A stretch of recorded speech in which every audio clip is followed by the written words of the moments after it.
Ве поздравувам, драги присутни, и постакувам Божи благослов овој саботен ден.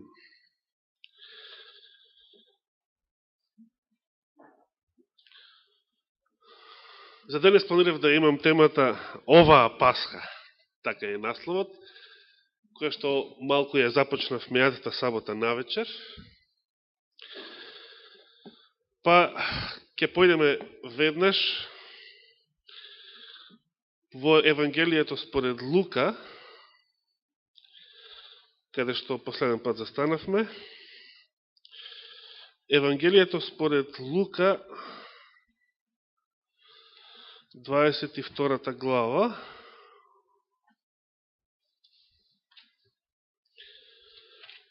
Да го прочитаме тој извештај, кој што не воведува во оваа тема. Евангелие според Лука, 22 глава. Ке почнам да читам 14 стих, од 14 до 16. А кога дојде времето, тој седна на трпезата заедно со апостолите и им рече: од се срце сакав да ја јадам оваа Пасха со вас, пред да пострадам. Зашто ви велам, нема веќе да јадам од неја, додека не се исполни во Царството Божио. Овие зборови, значи, ме инспирира така да ја насловам проповедта Оваа Пасха. Мислам дека е добар вовед за светата вечера. Пролет сме, може би никогаш не сме имали толку доци на света вечера, 1 април, никогаш порано. Меѓутоа, се уште е рано за Пасха, според Господовиот календар. Дори и сега, кога имаме волку доцна света вечер. Никогаш Великден не може да се падне толку рано, за да се поклопи со светата вечера, на крајот од првото тромесечие. Меѓутоа, понекогаш еврејската Пасха може да се падне рано, може да се падне и пред нашата света вечера, може да се падне и потоа. Како што споменав мејатата сабота, оваа година еврејската Пасха ќе се падне во понеделник на 10 април и, како што е испоред законот, првата недела после еврејската Пасха треба да биде Великден, како што и е на 16 април. Зошто Христос рекол: од се срце сакав да ја јадам оваа Пасха со вас? Ме интересира дали така рек Константинов, дали така го преведе стихот. Ако го имате пред себе тој превод.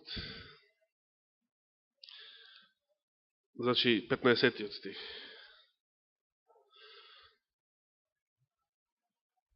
Дали некој би сакал да го прочита? Од Константинов. 15-тиот стих. Ивана?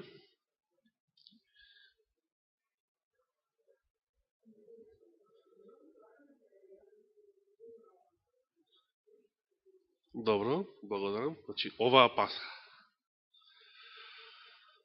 Така и во стариот православен превод. А новиот православен превод ми ја издава проповед. Веднаш преведува тоа што сакам да го кажам денес. Го прочитав мејатата сабота. Каже Христос, кога рекол оваа Пасха. Многу сакав, или тука се вели од се срце сакав, да ја јадам оваа Пасха со вас, пред да пострадам. Зошто му била толку битна таа Пасха конкретно? Самите зборови пред да пострадам некако ни наметнуваат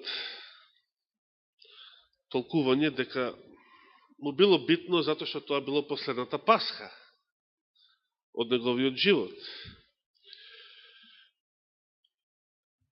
Под оваа Пасха се наметнува сваќањето дека мисли на овогодишната Пасха. Значи, мисли на времето. Бидејќи ова е последната. Последната пред да пострадам, последната пред крстот. Иако самите ученици дали го очекуваа крстот, еве дури и тој четврток, кога биле кажани овие зборови, дали го очекувале крстот. Че замислите, крстот треба да се случи следниот ден. 24 часа. И помалку, ако овие зборови биле кажани подоцна во денот. Сигурно, навечер биле кажани. Значи, следното утро. Значи, самото Христово апсање, истата таа ноќ. Дали учениците го очекувале сето тоа? Не. Замислите. Дали ние знаеме што ќе се случи оваа вечер? Ние, например, се мислиме вечер, ќе имаме сега заеднички ручек, после света вечера, па ќе се одмориме, па вечер ќе дојдеме, во 18 часот ќе имаме богослужение, па кој што планира после тоа да прави навечер. Па утре ќе се разбудиме со едно вакво убаво сонце исто така. Дали не е сето тоа гарантирано? Што мислиме дека ќе се случи денес попладне, оваа вечер, утре наутро. Значи, замислите, учениците седнале со Христа во горната соба, како што самите верувале, како што било пропишано со законот, како што било обичај и традиција на еврејскиот народ со векови, да јадат Пасха таа вечер со него. И не знаеле, и не очекувале дека истата ноќ Христос ќе биде уапсен. Не знаеле и не очекувале дека тие самите ќе бидат распрснати. Не знаеле и не очекувале дека еден од нив ќе биде предавник, што седел таа вечер на во истата просторија, на истата маса. Не очекувале дека следното утро Христос, нивниот учител, ќе биде закован на крст. Не очекувале. Ни на крај памет такво нешто. Навистина Христос сакал таа последна Пасха да ја помине со нив, бидејќи многу Пасхи и немало пред тоа, во кој што тој заедно со учениците бил во Ерусалим. Например, година дена пред оваа последна Пасха, Христос и учениците не биле во Ерусалим. Тоа е отприлика времето опишено во Евангелието по Јован, 6 глава, кога била одржана онаа тврда беседа. Ке се навратиме на таа тврда беседа. Имам намера повторно да се навратам на неа во септември, ако даде Господ живот и здравие, кој ќе зборувам за таа света вечер. Значи не биле во Ерусалим. Година дена пред тоа не биле во Ерусалим. 2 години пред последната Пасха Христос бил во Ерусалим, меѓутоа тоа се случила она исцелување во Витезда со фатениот, па Христос бил изведен пред Синедрионот и така натаму. Повторно не ја славел таа Пасха заедно со своите ученици. И 3 години пред ова, значи на почетокот на Христовата мисија, тоа било првата Пасха, кога било повторно инцидент, човечки гледано, кога Христос го очистил храмот првиот пат. Тоа е Јован 2 глава, например. Иако не можеме со сигурност тоа да го кажеме, бидејќи ако Библијата нешто не се споменува, не значи дека не било или го немало. Но испаѓа дека Христос и учениците никогаш на раат не прославиле една еврејска Пасха заедно во Ерусалим. Освен последната. Сепак, кога Христос рекол, многу сакав или од се срце сакав да ја јадам оваа пасха со вас пред да пострадам. Тој не мислел само на времето. Не мислел само на овогодишната пасха. Под оваа пасха мислел и на нешто друго. Што е тоа друго? Пред да отидеме таму,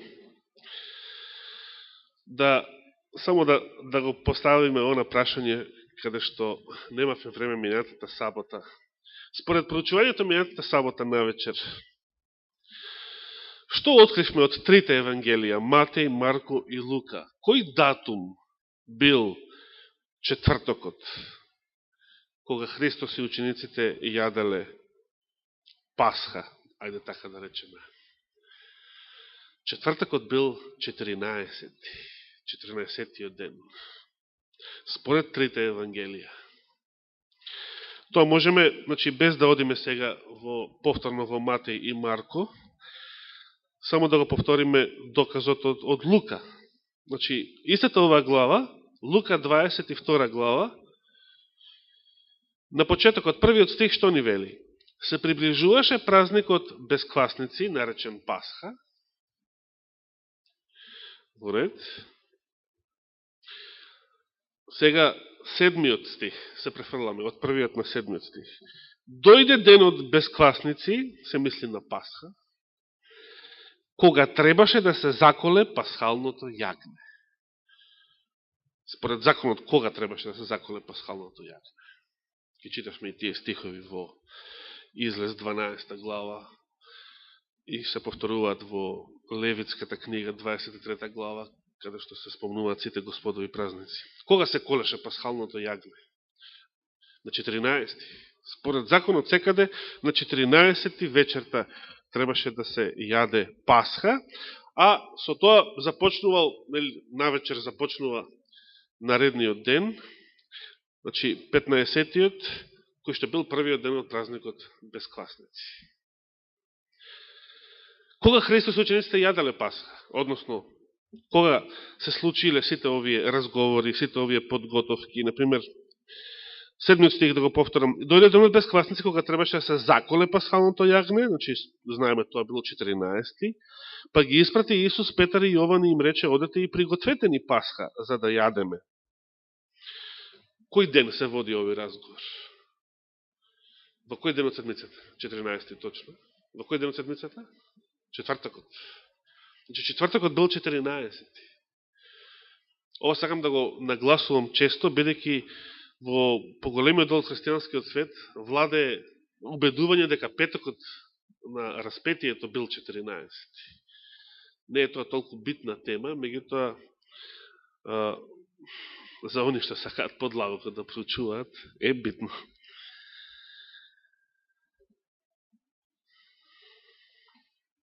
А што не кажува Јован на оваа тема? Дали Јован има поинакво толкување на календарот? Дали според Јован четвртокот бил 14-ти или петокот бил 14-ти?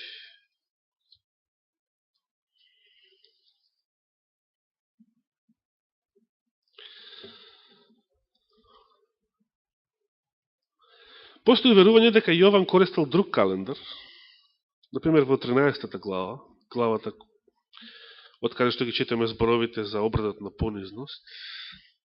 Првиот стих вели, Јован 13 глава, први стих, а пред празникот Пасха, пред празникот Пасха, Исусе, знаејќи Исус дека му дојде часот за да премине од овој свет кај Отецот и бидејќи ги засака своите во светот, до крај ги засака и на вечерата, кога ѓаволот беше вметнал во срцето на Јуда Симонов Искариот за да го предаде, и се така натаму, овие се воведни зборови за обредот на понизност, односно кога Христос се препашал да ги измие нозете на учениците.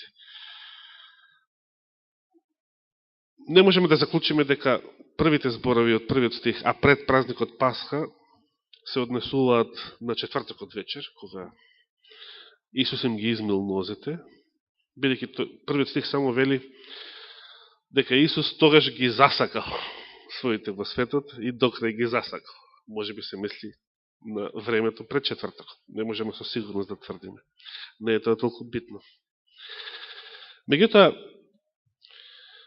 има еден друг стих во истата глава, според кој мнози не сметаат дека Јован користел друг календар во сметањето на деновите и датумите од таа седмица. Но, за тоа нема да губиме време, затоа што ќе ни треба повеќе време, а тоа не ни е темата. Оно што сакав да го заокружам како проучување од минатата сабота е дека според Евангелијата имаме јасни докази дека четвртокот бил 14. Значи, според законот, четвртокот навечер требало да се слави, требало да се јаде еврејската Пасха. Таа година. Тој четврток требало да биде заклано пасхалното јагне. Тогаш требало сите семејства да се соберат, секој во својот дом, заедно со сите други процедури што биле востановени во врска со празникот. Требало да, значи, да има на масата и горко зелје или горчлива трева, требало да има вино, се разбира. Тоа била цела една литургија. Ако сте биле некојаш во еврејската заедница да видите како се прави тоа, ќе ви биде појасно. Меѓутоа, кога Христос рекол оваа Пасха, тој не мислел само на годинашнава еврејска Пасха. Затоа што тој не мислел на еврејската Пасха како таква. Мислел на нешто друго. На нешто што ги надминува границите на јудаизмот. Еве да го прочитам уште еднаш 15-тиот и 16-тиот стих. И им рече: многу сакав или од сесрце сакав да јадам оваа Пасха со вас пред да пострадам. Зашто ви велам? 16 стих. Зашто ви велам? Нема веќе да јадам од неја. До кога? Додека не се исполни во Царството Божио. Кое време е ова? Додека не се исполни во Царството Божио. На што мисли тука Христос? Кога Христос друг пат ќе јаде Пасха, после ова, последната од неговата земска мисија, пред да пострада, кога друг пат он ќе јаде Пасха? Додека не се исполни во Царството Божио. Што ќе јаде Христос во Царството Божио со сите спасени? Заклано јагне? Ке колат јагне во Царството Божио? Ке печат јагне во Царството Божио?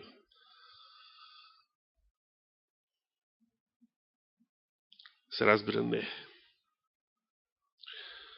Тогаш на што мисли Христос?